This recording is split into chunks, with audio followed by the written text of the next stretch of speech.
Talk is cheap. Yeah, mambiru mina. Talk is cheap.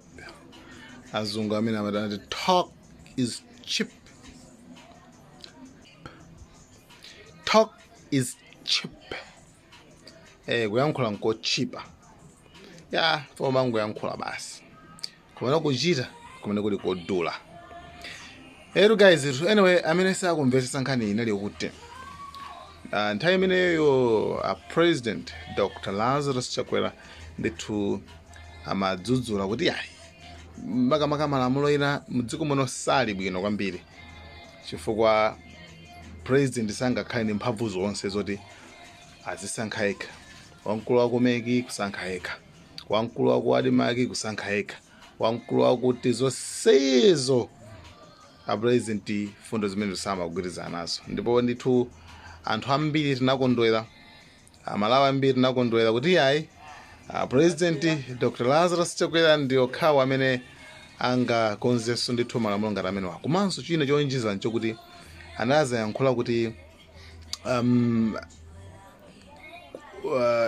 audit for president amakhala ndi mphamvu zoti sangapangidwe audit ngati kukamufufuza kuti izi bwanji izi unazipeza kuti izi iyeyo amati yayi kumene kuchako State House kuzichitidwa audit kusakhale ndi mphamvu yoletsa kumene kuchako kuti njazi pofunika ndithu kumachirani anthu azikwanitsa kumakapanga audit umene kucha kumadzoti kuti president wa zinthu zawo akuziyendetsa bwanji nanga ndalama izi kuyenda bwanji. Iwo ndi mmene anayankhulira nthawi imeneyo asanalowe mboma.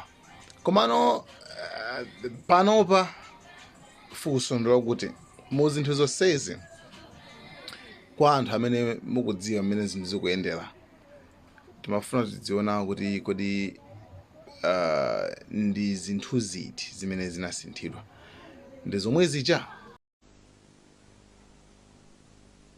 President asankhe maministala, yemweyo asankhe wamkulu wa polisi, yemweyo asankhe mkulu wa Anti-Corruption Bureau, yemweyo asankhe mkulu wa Water Board, yemweyo asankhe wamkulu wa ESCOM, yemweyo asankhe wamkulu wa mera, yemweyo asankhe wamkulu ma-advisor ankhanikhani, yemweyo azisankha majaji ku koti, yemweyo asankhe akazembe akumaiko ena, yemweyo asankhe macheya mabodi osiyanasiyana, yemweyo asankhe mkulu wa MRA bunge la msonkho lija, yemweyo azisunga thumba la ndalama zomwe tonse timasonkha popereka misonkho, yemweyo akhale wamkulu wa university, yemweyo akweze mafumu, yemweyo alembe malamulo a dziko, yemweyo apereke makontrakiti a ntchito kuchokera ku nyumba kwake za business, yemweyo azidya misonkho yathu ya ino Amalawi